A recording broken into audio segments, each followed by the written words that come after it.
ازيكم عاملين ايه؟ لايف جديد الجمعة عن الدايت واسرار الدايت. وبما ان احنا داخلين في فصل الصيف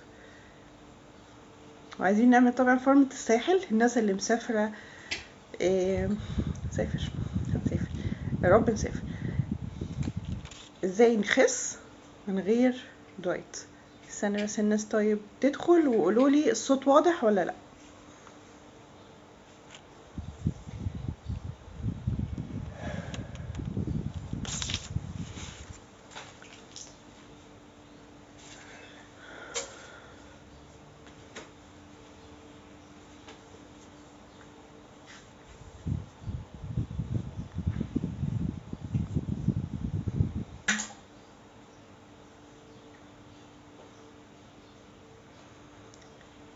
طيب الصوت واضح؟ صوت كويس كده؟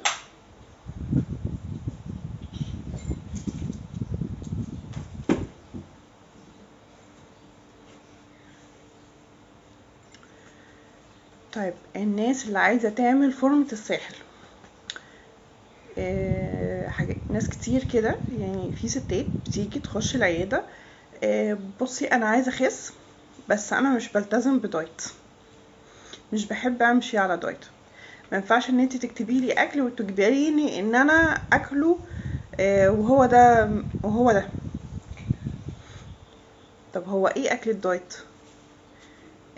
لما اسالها لا، ما انت ما تديليش جدول كده مكتوب وتقولي لي امشي عليه، ما بعرفش.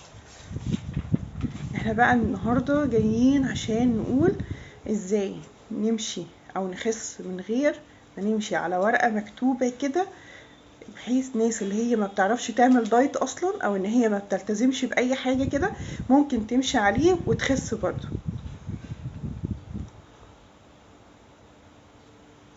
نونا هو ايه اللي صوت واضح يعني؟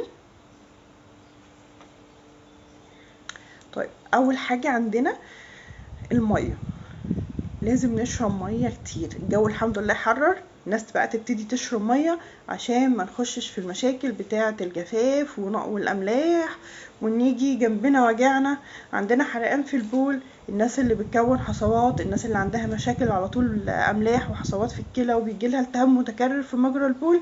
نشرب ميه كتير. الميه هتساعدنا ان احنا نعلي الحرق، بتملى جزء من المعده فمناكلش زياده. وبصوا دايما كده لو انت جعانه او انت حاسه بالجوع اشربي الاول، ما تاكليش، اشربي. لو انت حاسه ان انت جعانه وعند جاتلك اشارات من المخ ان انا جعانه، لا، روحي اشربي الاول، خدي كوبايه ميه. غالبا معظم الاشارات اللي بتاعه العطش بتيجي على شكل جوع.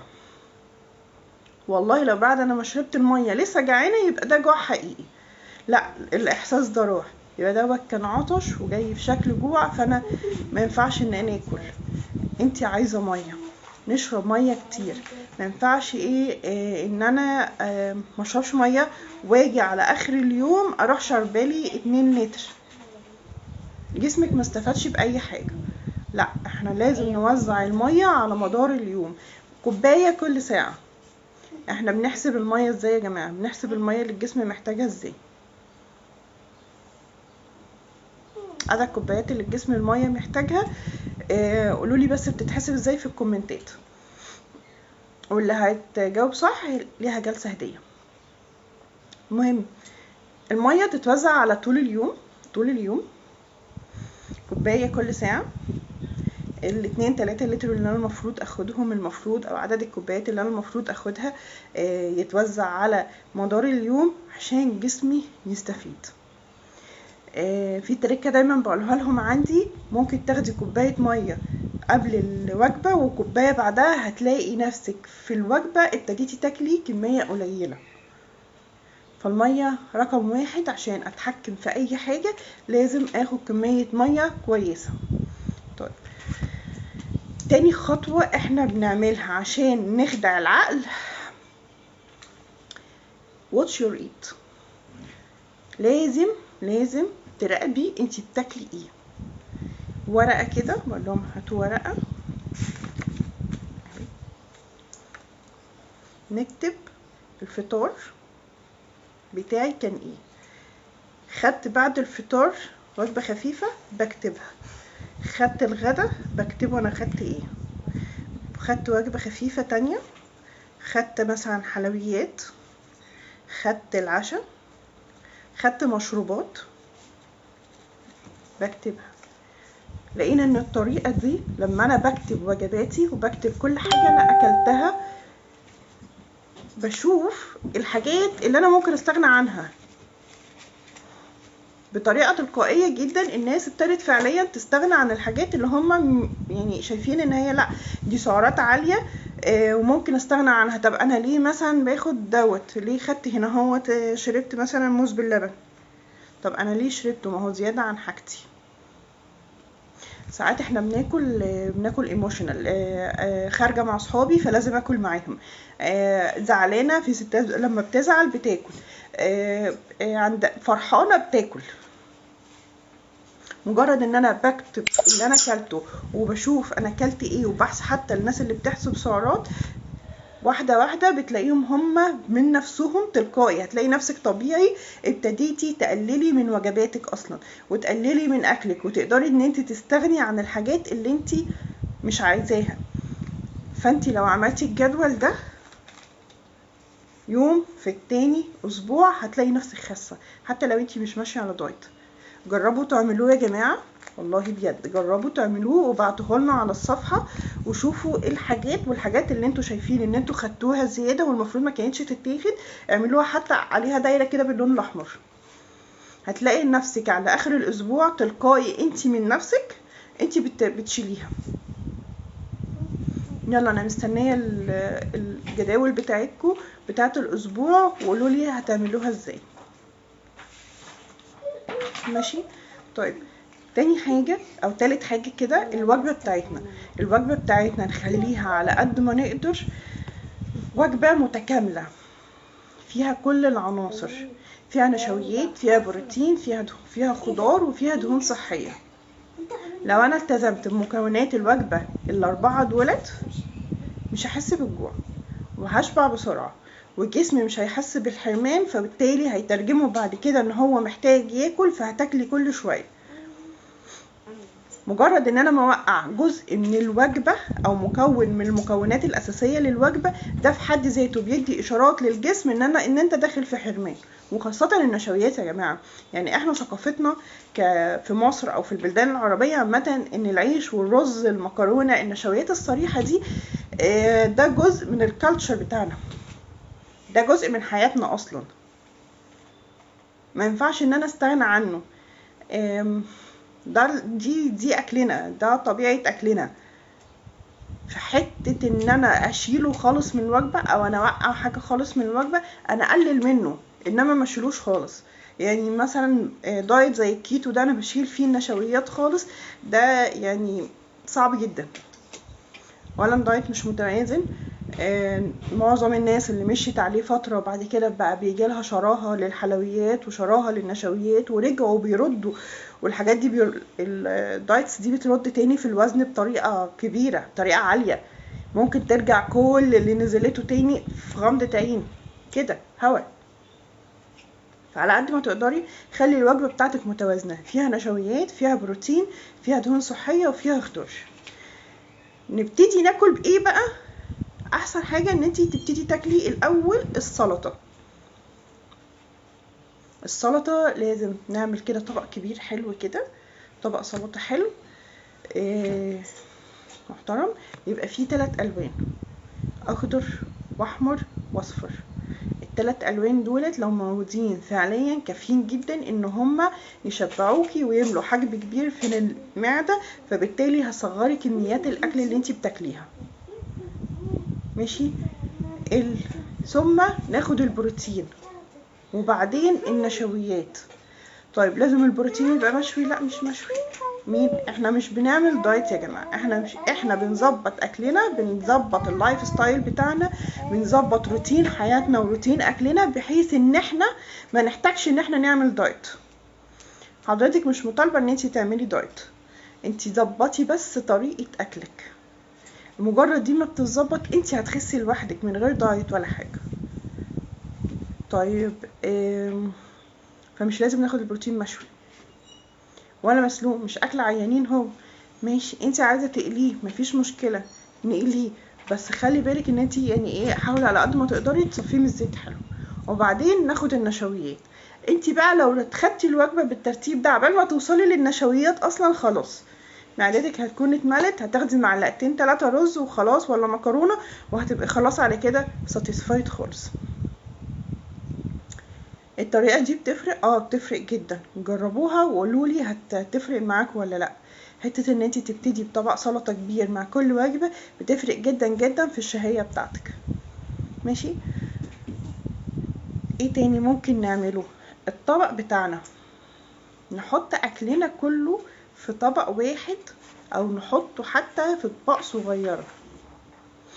العين دايما بتاكل قبل البق. الكميات اللي انتي بتاكليها، لو انتي حاطه الاكل بتاعك في طبق كبير غير لما تبقي حاطاه في طبق صغير. انتي لما تبقي حاطاه في طبق كبير وحاطه كميه كبيره بتبقي عايزه تخلصي الطبق. هو ده شعور لا ارادي الصراحه في يعني في الكل، ان لا انا لازم اخلص الطبق، انا قدامي كميه كبيره لازم اخلصها، ويعني والجسم بيجبرك كذلك ومخك بيجبرك ان انتي تاكلي الكميات دي. عكس ان انتي برضو لو حطيتي طبق صغير ومليتيه على الاخر مفيش مشكله ان انتي تمليه على الاخر، جسمك بيديكي او المخ بيدي الاحساس ان هو ده الكميه اللي احنا المفروض ناكلها. هو خلاص يعني انت عايزه اقولك ان انت حتى لو انت متعوده تاكلي على كميات كبيره ويا دوبك حطيتي الطبق في الاكل في طبق صغير كده بالكميه اللي انت عايزاها صغيره، انت خلاص هتقومي شبعانه فعليا، لان يعني هو مخك خد الاشاره ان هي دي الكميه اللي مسموح لنا.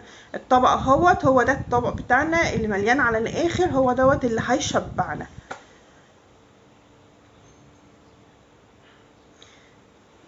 تاني هفكركم بالميه. الميه حرفيا هي العنصر الفعال والسحري والمفتاح السحري في اي حاجه، سواء ماشي على دايت او مش ماشي على دايت. الميه هي يعني فعليا بتفرق جدا جدا جدا. الناس لما بتيجي مثلا عندنا في المركز في المتابعات ومش بتخس، طب انتي بتشربي ميه؟ لا والله ما بنسى. طب جربي كده الاسبوع الجاي حطيها ريميندر على الموبايل او في برامج في ابلكيشنز دلوقتي اصلا على الموبايل ممكن تفكرك بتوقيتات الميه. جربي كده، لما الناس فعلا بتلتزم بالميه بتيجي الاسبوع اللي بعده خاسه رقم حلو. فالميه بتفرق معانا جدا جدا جدا. وما قلتوليش برضو ازاي نحسب عدد كوبايات الميه اللي الجسم محتاجها في اليوم. ماشي. طيب نقطه كمان، الرياضه. هي الرياضه هتفرق معانا؟ الرياضه بتفرق معانا. لازم اروح جيم؟ لا، محدش قالك روحي جيم، يعني محدش طلب ان انتي تنزلي جيم او ان انتي لازم تشتركي في جيم. ممكن تلعبي رياضه في البيت، في ابلكيشنز كتير على الموبايل ممكن تنزلي من عليها، موفره دلوقتي فيديوهات وتمارين مختلفه بقى. احنا كنا نزلنا بوست عن واحد من افضل الابلكيشنز اللي هي ممكن تخشي عليها وتديكي الفيديوهات اللي انتي تلعبيها. الميزه في الابلكيشنز دي دلوقتي برضو ان هي بقت مقسمه التمرينات، مش بتديكي تمرين وخلاص، هي مقسمه لك التمرينات والحاجات على حسب التارجت بتاعك. انت عايزه تخسري في الوزن، عايزه تحافظي على وزنك، عايزه تبني عضل، عايزه تغيري شيب، انت عايزه تمارين خفيفه، عايزه تمارين باوزان ومقاومه. بقى يعني معظم الابليكيشنز بقت كده، فدي بقت حاجه حلوه موفره لك وقت ممكن تشتغلي بيها في البيت، مجهود اقل، ما فيهاش حته بقى الكسل، هو انا لسه هلبس وانزل، هو انا لسه هروح. فيعني الموضوع بقى بسيط جدا، ابسطها انزلي امشي. يعني حضرتك لو نزلتي مشيتي، بس المشي مش مشي اللي هو المشي بتاع الشوبينج اللي هو انا بتفسح وبالمره بمشي، لا، اللي هو المشي الهرولة. اللي هو لا السريع قوي ولا البطيء قوي، اللي هو الهرولة يعني، فاهم؟ اللي هو تمشي كده، اللي هو ماشية رياضية يعني. ده المشي اللي احنا بنقول ان هو كرياضة ممكن تمارسيه. الصيف جه وكلنا هنبقى في الشارع، العيال بينزلوا التدريبات، ممكن تاخدي ولادك وتروحي النادي واديهم التدريب وانتي لف التراك. سهلة. مش لازم اروح جيم. 10 دقايق تمارين في البيت، في على الصفحة يعني انزلوا كده شوية في الصفحة هتلاقوا تمارين رياضية وكتهم من اليوتيوب، انصيت على اليوتيوب برضو. الناس اللي بتشتكي من الغضاريف او من ركابها، مش قادرة اقف، مش قادرة اعمل تمارين، التمارين صعبة، ما بقدرش ان انا اعملها كلها، في تمارين موجودة ممكن تعمليها وانت قاعدة على الكرسي، هتلاقيها على اليوتيوب وهتلاقيها موجودة على الصفحة عندنا. ممكن ان انتي تمارسيها 10 دقايق 20 دقيقة في اليوم، هتبقى كافية جدا جدا جدا ان هي تحسن لك حاجات كتير. هند ازيك؟ شيمو منورة يا عسل. هند 3 لتر، بس قريت ان هي 30 ملي لكل كيلو. هي 30 ملي فعليا لكل كيلو. هو الجسم اللي محتاج يعني، عشان احسب المية بالطريقة بتاعتنا مثلا لما احنا بنيجي نحسبها، احنا بنحسب 30 ملي لكل كيلو فعلا يا هند. بس انا عايزة بسأل على الكوبايات، على عدد الكوبايات اللي احنا ممكن، كان في معادلة كده كانت يعني قلتها مرة وموجودة في بوست، عدد الكوبايات اجيبها ازاي. يبقى نشرب مية، نعمل جدول بالاكل بتاعنا عشان نراقب الكميات والاكلات اللي احنا بناكلها، الطبق بتاعنا يبقى صغير، نمارس رياضة، نرتب وجباتنا صح، نرتب الوجبة بتاعتنا صح، لازم نحط فيها كل العناصر الغذائية بتاعتنا، ولازم تبقى وجبة متكاملة، بروتين ونشويات وخضار ودهون صحية. لو انتي طبقتي شوية الخطوات دي حرفيا انتي هتخسي من غير دايت، وفي نفس الوقت عملنا تعديل للسلوك بتاعك، ان ده يبقى اللايف ستايل بتاعك. ما نرجعش نتخن ونخس، نتخن ونخس ونخش في الدايرة دي، لان الجسم بتاعنا برضو ليه ليميت.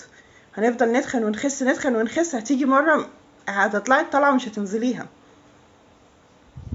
المية يا جماعة، المية هقول تاني المفتاح السحري لكل حاجة. نحافظ عشان نخس، وعشان نحافظ على الوزن اللي احنا فقدناه، وعشان نحافظ على بشرتنا، نحافظ على شعرنا. ما تجيش ان انتي بعد ما تخسي تقولي انا بشرتي باظت، شعري بيقع، ضوافري بتتقطم، شفايفي ناشفه موت، عندي ترهلات. ما هو انتي ما التزمتيش في الاول. اشربي ميه، اي حاجه اي مشكله هتطلعها لي هقولك اشربي ميه.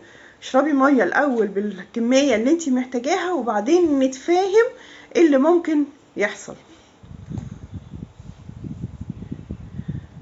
ممكن سلوى، ممكن الجسم يخس مع علاج الكورتيزون؟ بيخس، بس مش بيخس يعني بالطريقه، لان هو دايما بيبقى على حسب نوع الكورتيزون اللي انت بتاخديه بانهي طريقه، الكميه بتاعته او الجرعه بتاعته، ايه السبب اصلا، المرض الاساسي اللي بيخليكي تاخدي الكورتيزون. ليه انا باخد كورتيزون؟ طيب يعني قوليلي ليه، قوليلي ليه انت بتاخدي الكورتيزون.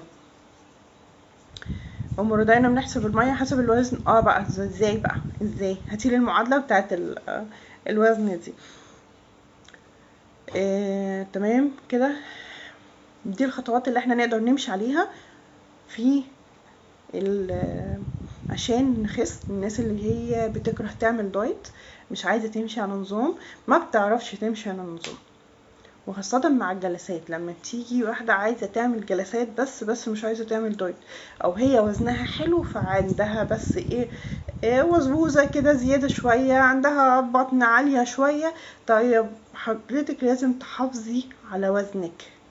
يعني الخطوات اللي انا قلتها دي للناس اللي مش عايزة تخس ومش عايزة تلتزم بالدايت، او الناس اللي هي وزنها كويس وعايزين نحافظ على الوزن دوت ان هو ما يزيدش وبتعمل جلسات. سواء جافيتيشن سواء ميزوثيرابي سواء كرايوثيرابي. لازم دايت يا جماعه، يعني لازم التزم بنظام، او مش لازم دايت بس لازم التزم بنظام اكل. لازم يبقى عندي فكر ان انا مش مجرد ان انا باخد جلسات ان انا خلاص هخس. الجلسات مبدئيا كده ما بتخسسش، خلينا بس متفقين، الجلسات ما بتخسسش، الجلسات بتظبط لي شكل، سواء كان الميزوثيرابي، كرايوثيرابي، سواء الكافيتيشن، الليزر البارد، كل الجلسات دي اي جلسات في الكون هيخترعوها حتى جديدة، هي ما بتخسسش، هي بتظبط شكل بس. بتفرق معايا في المقاسات، يعني بالمنظورة كده اقول انا خسيت، انا بطني نزلت، الارداف، الدراعات، انما كعلى ميزان لا، هي مش بتخسس. فبالتالي عايزه اخس هلتزم بدايت او التزم بالخطوات دي. انا وزني حلو، التزم بالخطوات دي عشان ما زدش في الوزن. انا الغده الكظريه عندي مش بتفرز وباخد كورتيزون الصبح وبالليل. طيب تمام، جرعه الكورتيزون تفرق معانا، وانتي لازم بيبقى ليكي نظام اكل مخصوص بنظبطه. يعني لما بتيجي بعمل انبادي نشوف معدل الحرق بتاعنا، نسبة الدهون، نسبة المية، نسبة العضلات، ونشوف احنا عايزين نقلل ايه ونزود ايه. لان غالبا الديفكت عندك بيبقى كمان مش في الدهون بس، يعني هيبقى في نسبة الدهون وتوزيعها. وانت هتلاحظي يعني حتى الكلام ده ان توزيع الدهون من ساعة ما ابتديت تاخدي الكورتيزون بقى مختلف. والعضلات بتقل. فهو النظام بيبقى على حسب الانبادي بتاعك اللي طالع لي، نسبة الدهون كام، توزيعاتها عاملة ازاي، ونسبة العضلات بتاعتك ايه وضعها. بنحط الخطة الكاملة بقى، سواء دايت سواء تمارين، انت محتاجة جلسات ولا لا، بنظبط ايه، بنشيل ايه، بنحط ايه، نظام الاكل، كل دوت بيبقى خطة كاملة لازم نقعد نتكلم فيها معاكي. ماشي؟ طيب اي اسئلة تانية في موضوع الدايت او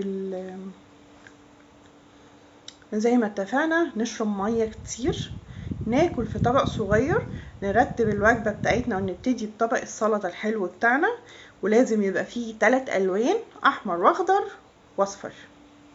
الاحمر الطماطم، الاصفر الجزر، الاخضر كل حاجة ورقية. عندنا الجرجير، البقدونس، الخس، الخيار، كل دوت الوان خضراء، دولت لازم يبقوا موجودين في طبق السلطه عشان يدوك الفيتامينات والمعادن اللي انت محتاجها، وفي نفس الوقت هو هيملوا لك جزء من المعده، هيقللوا الشهيه بتاعتك ويشبعوك، فبالتالي هتاخد من النشويات كميه قليله. ماشي؟ الرياضه مهمه، مش مطالب ان انت تنزل جيم نهائي خالص. 10 دقايق في البيت، 20 دقيقه انف جدا جدا جدا جدا، وحلوين قوي، هيظبطولك الدنيا جدا جدا. جسمي اختلف بعد العلاج، وبقالي 2 باخد كورتيزون ولسه بكمل. هو مش هينفع يقف طبعا، احنا مش يعني بصوا يا جماعه نقطه كمان، لما بيجي مريض عشان يخس بسبب الدكتور بعته خسسهولي، وخاصه الناس اللي بتبقى جايه من عند دكاتره القلب، حضرتك جايه بتتابع مع دكتور غده، اكيد انا وظيفتي ان انا اظبط لك وزنك، لا اتدخل نهائي في العلاج، مش بتاعتي. جايه من عند دكتور قلب، علاجك وتظبيطة علاجك مع دكتور القلب، مش بتاعتي. من عند دكتور اطفال، حضرتك وابنك مع دكتور الاطفال في علاجاته في كل ليلته، مش بتاعتي. حضرتك متابعه مع ايا كان التخصص اللي انت جايه من عنده، علاجك معاه، وما اقدرش اوقفهولك ولا العبلك فيه ولا ازود جرعات ولا نقص جرعات ولا اجي جنبه اساسا. انا كل مهمتي في الاخر ان انا اخسسك، اظبط لك اكلك ودنيتك، واقول لك تاكلي ايه وما تاكليش ايه على الادويه اللي هو كاتبها لك، لان احنا عارفين ان عندنا ادويه بتتفاعل مع الاكل. في اكلات لما باخدها بتزود لي مفعول ادويه معينه، ف هتلاقي زي ادويه السيوله مثلا، في اكلات بتزود فعاليه ادويه السيوله، فتلاقي الست بتنزف، وتروح للتحاليل للدكتور تلاقيها متلخبطه. ما هي انتي بتاكلي اصلا غلط، بتاكلي حاجات هو المفروض منبهك برضو عليها، لان وكل الدكاتره بتقولها على فكره يعني، ومعروفه. فحضرتك انا كل يعني وظيفتي معاكي ان انا اظبط لك اكلك وسعراتك وتاكلي ايه وامتى وازاي عشان تخسي. انما موضوع الادويه استحاله هيقف، هتبقي متابعه مع الدكتور بتاعك، هو اللي يقولك امتى يقف وايه اللي ما يقفش، نزود الجرعات ولا نقللها، دي بتاعه الدكتور بتاعك. تمام. يا بصوا سلوى، بصي يا سلوى،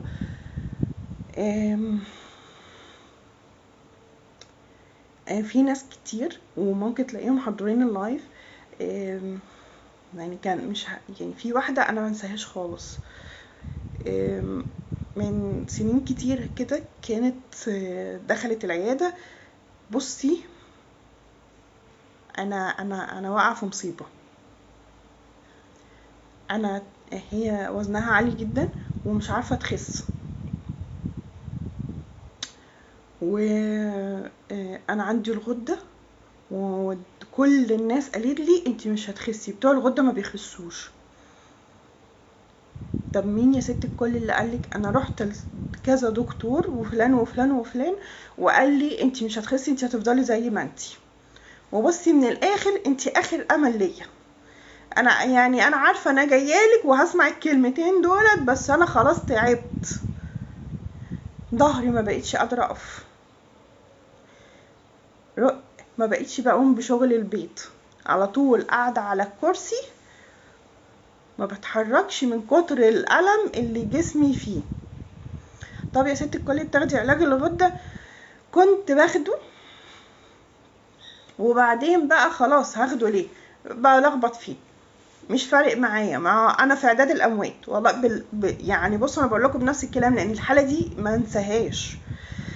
انا في اعداد الاموات هاخد العلاج ليه؟ انا ما بتحركش. طب هو مين اللي قالك ان انتي مش هتخسي؟ الكل ما مش هخس. طب انتي جايه لي ليه؟ اهو قال يعني قلت اجي، اصحابي قالوا لي تعالي نروح لها نشوف. طب واحده واحده بقى كده يا ست الكل، وريني العلاج اللي انتي بتاخديه ودنيتك ماشيه ازاي ونشوف. العلاج ما بتاخدوش، المكملات الغذائيه بتاعتها ما بتاخدهاش. ما هو علاج الغده لازم يبقى اتفقنا قبل كده ان لازم يبقى معاه مكملات عشان تظبط العلاج وتظبط لي مستوى الهرمون في الدم. طب ما بناخدش العلاج، ما بناخدش، عندنا مشاكل تانية. عندنا مشاكل، بناخد مسكنات كتيرة، بناخد كان عندها مشاكل جامدة في الركبة وكانت بتاخد كورتيزون برضو. طيب عملت التحاليل؟ لا ما عملتش تحاليل، اخر تحليل عملته كان من سنتين. طب يا ست الكل، انا بصي روحي المعمل بقى كده اهوت، اعملي لي شويه التحاليل دي وتعالي لي. هي الصراحه الست ما قصرتش، راحت عملت التحليل وجت يعني بامان. طبعا الارقام يعني ما يتبصش عليها. طب بصي احنا مش هنمشي على دايت. ازاي؟ ما انا جايه لك ليه؟ قلت لها بس واحده واحده كده، والله احنا هناخد علاج الغده وانتظمي عليه لمده اسبوع مع المكملات ديت وي وي وي. وقلت لها هيتاخد، طبعا احنا عارفين علاج الغده ليه طرق في اخده، واكل يتاخد واكل ما يتاخدش. امشي عليه لمده اسبوع وتعالي لي، بس والنبي تنتظمي عليه. الست صراحه عملت اللي عليها، انتظمت على الدواء وجات لي. ايه الاخبار؟ لا حاسه بفرق، الدنيا كويسه، بس برضو ما حلتليش مشكلتي، يعني انا ستيل تخينه. قلت لها واحده واحده كده، ما هو انا مش هقدر اخسسك الا لما تمشي على الدواء. كتبنا نظام غذائي اسبوع، هوب اول اسبوع ده نزلت فيه 4 كيلو. خسيتي ولا ما خسيتيش يا ست الكل؟ خسيت. يبقى ينفع تخسي ولا ما تخسش؟ بتوع الغده بيخسوا ولا ما بيخسوش؟ ما هم بيخسوا زي الفل اهو. اسبوع، في التاني، في التالت، شهر، 2 3 ابتدينا ننزل في الوزن ونزول صحي، بتاكل كل حاجة، مش محرومة من اي حاجة، انتظمنا على الادوية، ابتدينا كمان نقلل جرعات الادوية لان خلاص طول ما الوزن بينزل في حاجات كتيرة بتتحسن معانا. يعني مجرد ان انا انزل 3% من وزني في حاجات كتيرة بتتحسن، بتحسسني الضغط، وبيتحسن لي السكر، وبيحسن لي الدهون، وبيحسن لي الناس بتوع اللي هم البري دايابيتك اللي هم قبل السكري ومقاومة الانسولين، كل ده بيتحسن. مجرد نزولي في الوزن وان انا بشيل كمية دهون كبيرة من على جسمي بيحسن لي استجابة الانسجة بتاعتي لاي هرمون موجود. استجابة الهرمونات، الأنسجة للهرمونات أو الإنزيمات أو أي حاجة تفاعل كيميائي بيحصل جوه الجسم بيتأثر بالدهون اللي موجودة. فمجرد إن أنا بشيل الدهون دي بيزيد تأثير حلو بتاع الهرمونات دي، وبيديني مفعول كويس. فبالتالي الناس اللي بتستغرب ان احنا لما بننزل في الوزن ممكن نوقف ادوية او بنقلل الجرعات بتاع الادوية، وخاصة مرضى الضغط والسكر، لان دول بيبقوا هدفهم اصلا جايين عشان يشيلوا الادوية من النظام. وناس بتقولها لي صراحة انا جاية اخس عشان ما اخدش علاج. في ناس ما ينفعش ان احنا نوقف ليها العلاج زي بتوع الغدة، بتوع السكر اللي معتمدين على انسولين. استاذه سلوى انت بتاخدي الكورتيزون عشان مشكله في الغده، فاحنا مش هنوقفه، ده ما بيوقفش، بس بنبتدي نلعب في الجرعات ونقللها طبعا تحت اشراف الدكتور المتابع للحاله. فما فيش حاجه اسمها مريض ما بيخسش او حد ما بيخسش. الناس اللي ما بتخسش دي بتبقى يعني دول كاتيجوري تاني خالص، وبيبقى فيه عندهم فعليا مشكله، وبرده لما بتتحل بيخسوا. يعني ما فيش حاجه اسمها ما بيخسش، ده الكرونيك دايتر بيخسوا. فلازم يبقى دايما عندنا امل ان احنا الدنيا تتظبط، هنخس. الدنيا المشاكل ايا كان في مشكله لازم يبقى ليها حل. ام مروان كل 20 كيلو ليه لتر ميه في اليوم؟ لا، هي ما بتحسبش كده. ولاء جلال 2 ميه مع كل اذان. احنا بنعمل كده فعليا عشان نشجع الناس ان هم يشربوا ميه وفي نفس الوقت يدوا احتياجاتهم طبعا. يعني اي سؤال تاني عن موضوع الدايت؟ طيب عشان اريحكم، المعادله بتاعتنا بتاعه الميه احنا بنقسم وزن الجسم على 8. يعني لو حضرتك 80 كيلو هتقسميه على 8 يبقى انت محتاجه 10 كوبايات ميه. وزنك 100 كيلو هتقسميه على 8 هيطلع لك عدد كوبايات الميه اللي انت محتاجاها. معرفش 100 على 8 بكام، انا كنت علمي علوم فبالتالي فاشله في الرياضه. دي المعادله بتاعه الميه. ماشي يا شباب، اكتبوها بقى عندكم واحفظوها عشان هسألكم فيها تاني. بالنسبة ايه تاني، ايه الاسئلة اللي جات لنا في العيادة على الجلسات؟ الكافيتيشن، الكرايوثيرابي، الميزوثيرابي، كل جلسة من دولت ليها العيان بتاعها.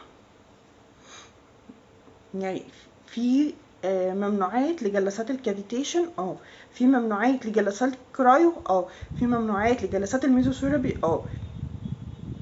ايه احسن جلسه؟ يعني عيانه بتقولي ايه احسن جلسه تخسسني؟ مفيش حاجه اسمها احسن جلسه تخسسك، في الجلسه المناسبه ليكي. الميزوثيرابي اسرع وسيله، امن وسيله، بتجيب نتيجه حلوه جدا، بس ما ينفعش مع كل الناس اكيد. الناس اللي عندهم سيولة عالية او اشتباه تكوين جلطات او كونوا جلطات قبل كده ما اقدرش اشتغل معاهم بالميزوثيرابي. كافيتيشن الكرايو ليه كرايوثيرابي ما ينفعش اشتغلوا مع ناس طبعا. لو واحدة عندها فتق في البطن، الفتق ده ما اتعالجش ولسه موجود اوريدي، او مش او اتعالج بس مش مركبة شبكة، ما نقدرش نشتغل عليه كرايو.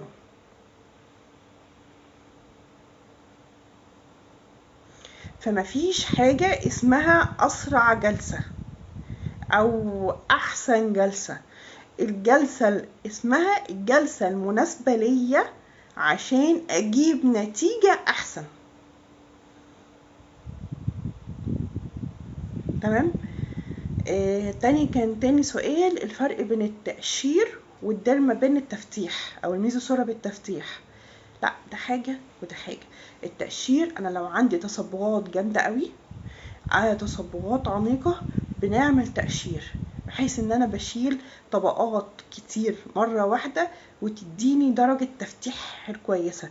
الناس اللي بيبقوا راجعين من المصايف والشمس والناس بتحبها جدا في اخر الصيف او بداية الشتاء كده هوت، ان احنا نشيل السمار والليلة اللي حصلت بسبب الحرارة العالية، ده بنستعمل لهم تقشير. انما الناس اللي هي عندها تصبغات في اماكن معينة، عندي هنا هو مشكلة دي اغمق شوية من الحتة التانية، تصبغات سطحية شوية، ممكن استعمل معاها الديرمابين والميزوثيرابي بتديني درجة التفتيح اللي انا عايزاها. وحاليا اللي احنا بنشوفه ان اغلب الناس بنعمل لهم الاتنين، بندمج لهم الاتنين. ساعات بنعمل جلسات تقشير وبعدين نشتغل بعد كده بالديرمابين او الميزوثيرابي بحيث ان هو يدي تفتيح حلو للبشرة ونضارة. فيعني اللي انا عايزة اقوله ان حتة نوعية الجلسات المناسبة ليكي دي سيبيها للدكتور، سواء انت عندي او عندي غيري، سيبيها للدكتور، ما تحاوليش ان انت تتدخلي فيها. الدكتور بيبقى شايف ايه المناسب ليكي، انت عايزة ايه. ببني خطة كاملة للمراحل بتاعتك كلها.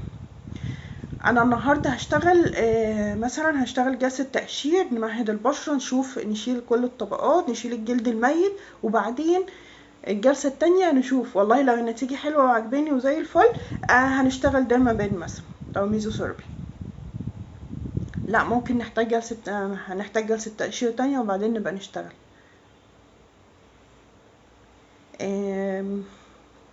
احنا محتاجين النهاردة مثلا انت عايزة توصلي للنتيجة الفلانية، لا احنا ممكن نشتغل النهاردة جلسة شد مثلا للبشرة وبعد كده نشتغل جلسة بلازما. يعني حتى ترتيب الجلسات وحتة انت محتاجة ايه لبشرتك، لو سمحتوا بليز، يعني بليز سيبوها للدكتور. لان في فعلا ناس بتبقى جاية هي مش يعني جزء منها مش غلطتها، يعني قريت عن حاجة معينة وان ده الحل السحري اللي هيصلح لها بشرتها. انا عايزة الحاجة الفلانية، طب ما الحاجة الفلانية مش هتديكي النتيجة اللي في دماغك. لا، انا قريت ان هي بتعمل كذا وكذا وكذا. ايوه انت قريتي، انما ده مش مناسب ليكي انت. لا، انا عايزة كذا. فيا جماعة يعني حتة المناسب والمش مناسب والجلسات دي سيبوها للدكتور بعد اذنكم. طيب، في اي اسئلة تانية؟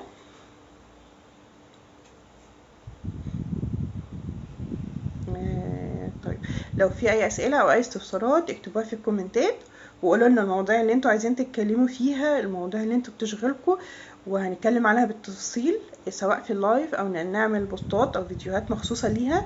وشكرا لكم.